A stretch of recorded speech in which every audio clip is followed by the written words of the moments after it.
Welcome to the Grow Your Sales, Grow Your Business podcast by the Sales Organization.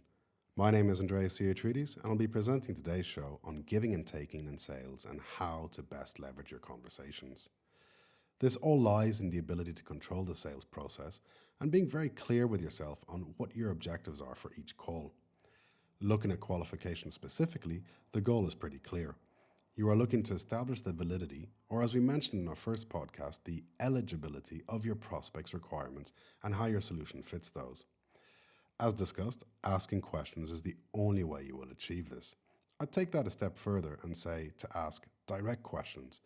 Being direct is not being rude so long as the question is phrased correctly. It simply saves time and quickly helps you help the prospect to understand if there is any potential opportunity for collaboration. Also, I'd say don't hesitate to ask anything.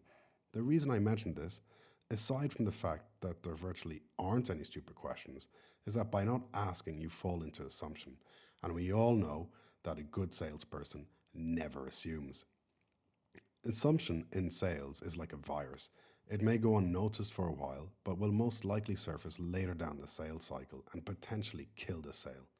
In fact, sometimes it can go undetected until the deal has closed, which is far worse as it then casts doubt and uncertainty, breaking any trust which had been built.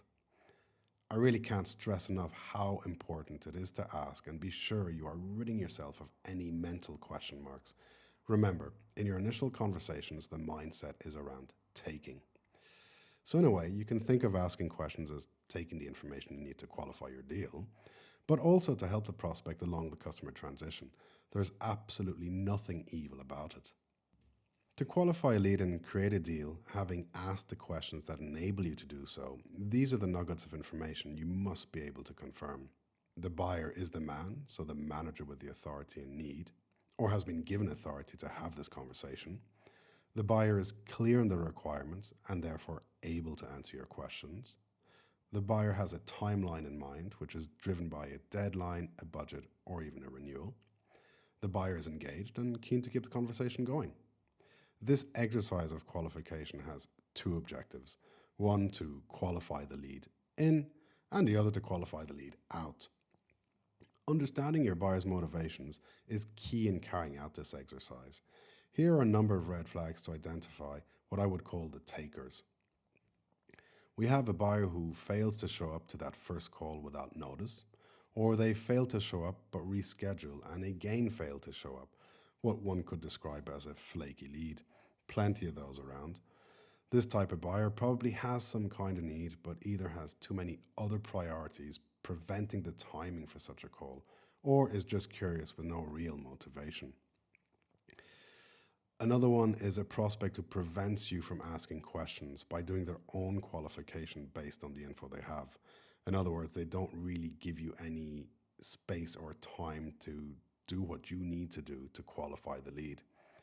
This buyer type either doesn't like sales conversations or hasn't got much experience in buying B2B solutions, but has been assigned the task due to their expertise or role. The next type of buyer has a solution in place and is trying to get a better price to encourage their existing vendor to discount upon renewal. Through your initial qualification call, it is good to really dig deep into their reasons for looking to replace the existing solution. And also, I definitely recommend finding out when the renewal is with the existing vendor. The next one is where they're trying to complete a buying task quickly and ask you for your proposal and pricing without sharing or giving much information on their requirements, either because they haven't been given much information themselves or because they're in a rush and have multiple vendors to contact. Typically, this buyer has been assigned a non-priority task without much information. These often will be unable to answer a lot of your questions or even display clarity on the actual problem.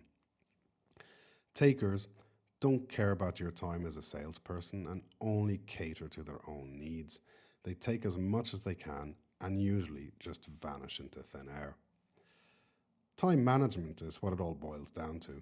In our previous shows, we talked about prospects who are not decision makers or have extended timelines or who just don't know what they want. And this is why it is vital to identify the types of buyers who are worth your time, but also those whom you can actually help. Now, I know we aren't all getting bucket loads of leads, especially these days, and sometimes end up in a beggars can't be choosers situation. I've experienced this and it is desperate, but it doesn't change anything. If I have 5 leads per month and I try to make them all happen, I will have detracted time and focus from converting the tangible ones or even maximizing those. And I've also detracted time and focus from other leads generating activities. On the flip side, I may have 100 leads per month, which, yeah, it would be great, but realistically, to turn those into pipe, impossible.